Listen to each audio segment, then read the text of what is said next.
Hi, this is Lindsay from Tales of the Shaker, and today we're at Ela Curry Cocktails in Palm Beach Gardens in the sunny state of Florida. We love cocktails and we love Indian food, so this combination is going to work very well for us. We can't wait to go inside and encounter this symphony of tastes, and to meet with BootlegGreg, the beverage consultant at Ela, and Claudia, the beverage manager and lead bartender.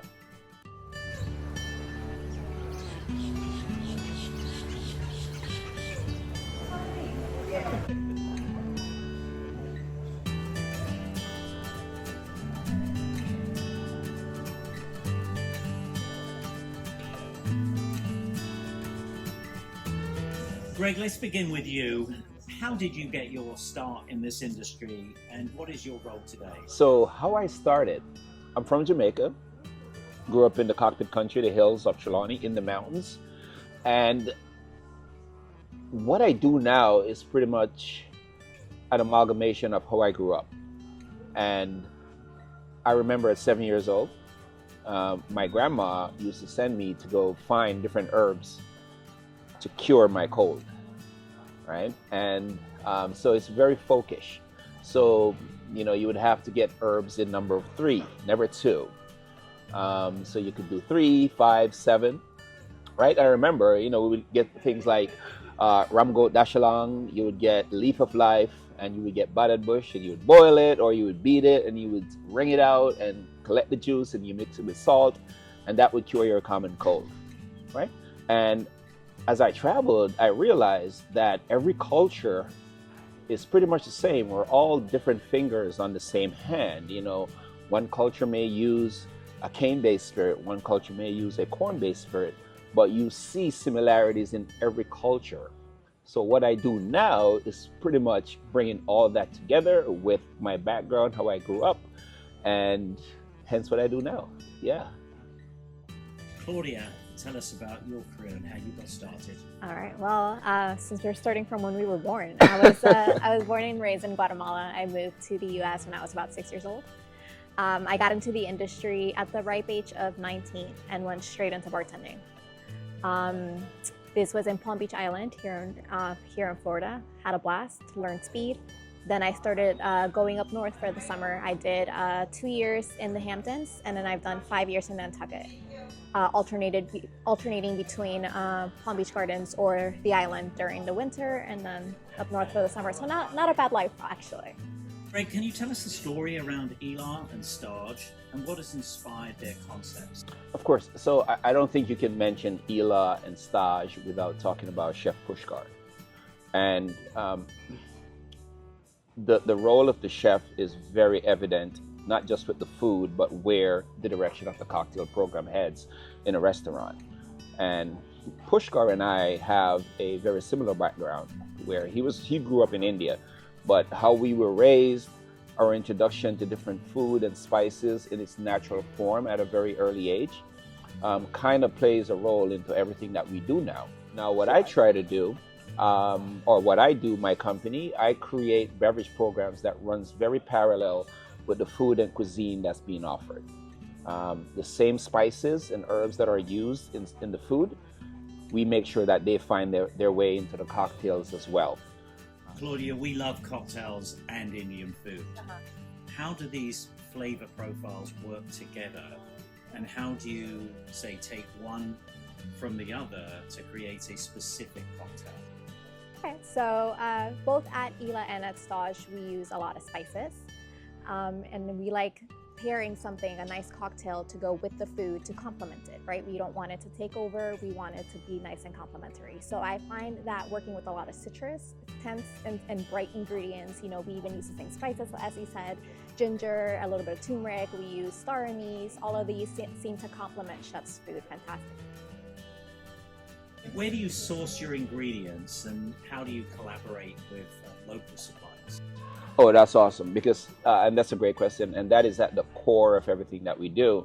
And you ask a very easy question, but the answer is harder than you think. It's actually one of the hardest things that we do. So the short answer is we actually let the ingredients come to us. And what I mean by that is we prefer to go seasonal. right? So we're in South Florida right now. In another 2 or 3 weeks, it's going to be mango season. So this place is going to be mangoized.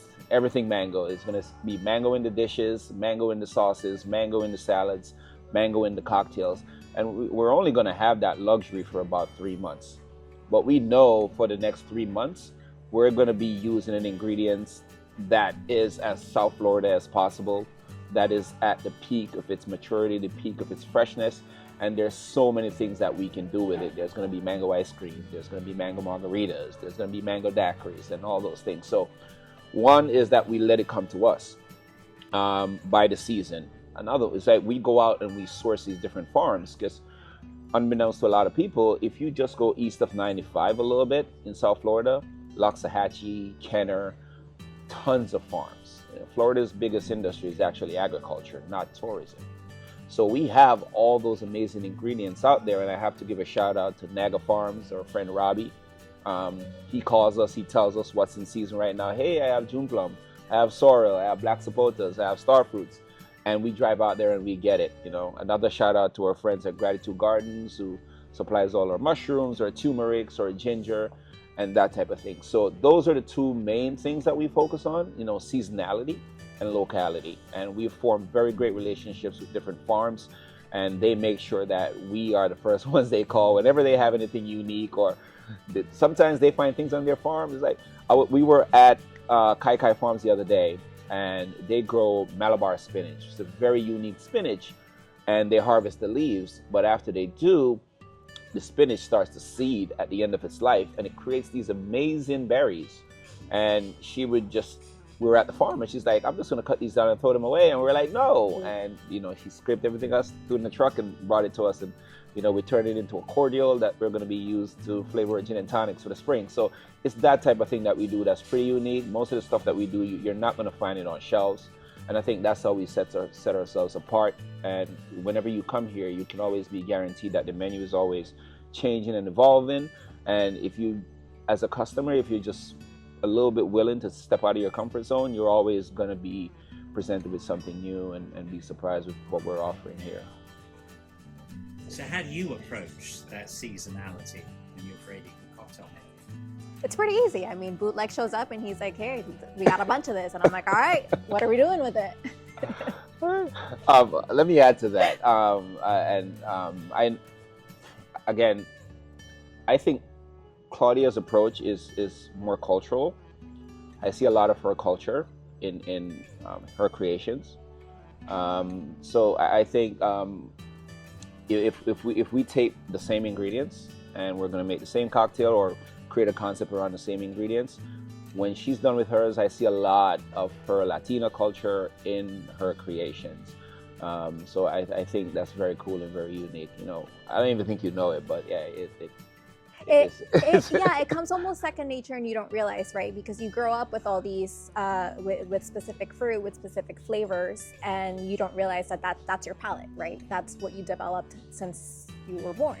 So like you said, being raised Latina, I had all these specific, you know, spices and specific fruit, you know, that's nice and tropical, you know, and that's kind of what I go for. That's kind of what I yearn. So when he shows up with, you know, certain seasonal products, I'm like, okay, great. This, you know, this will complement this really well. And then, yeah, like he says, I don't even notice, but it ends up being something Latino.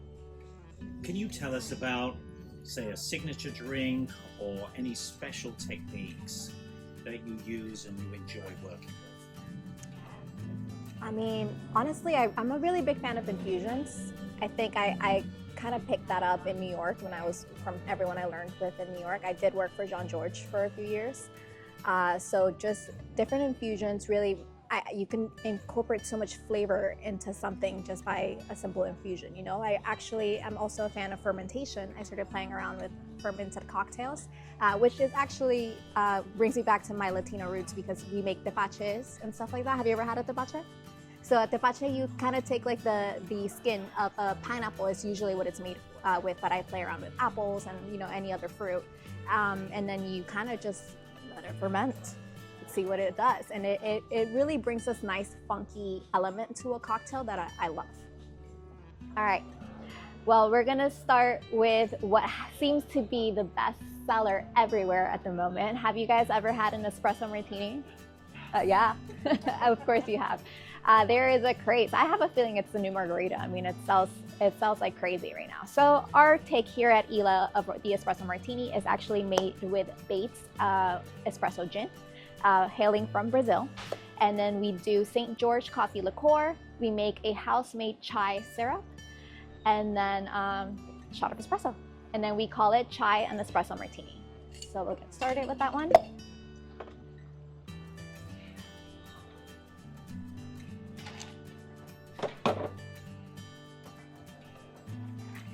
Shot of espresso. It has to be nice and fresh, because that's how you get that foam, you know? The foam, you know. Then you get a nice chilled glass.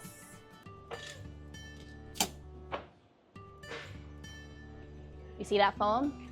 That's the foam we're talking about, my friends. And then very specific, 3 coffee beans. Peace, love, happiness, whatever you want to call it. And then ours, we get a nice cardamom spice mini vanilla macaron. Chai and espresso martini.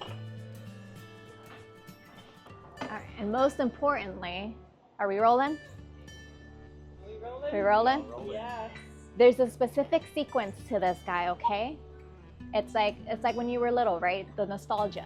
You dunk, you Awesome. Love that. All right. Now we're moving on to just as equally important, one of our mocktails. So we love hibiscus here. So what we do, we get sorrel from one of our local farms. We dehydrate the sorrel, and then to batch, we make a tea of sorts. So we take sorrel, a little bit of star anise, mace, and to that I make a syrup, and I add lemon juice, a little bit of Scotch bonnet ginger beer, and soda water. That's our mocktail.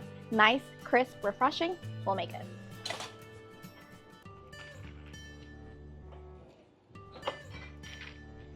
And this, my friends, is called the Scotch Bonnet High.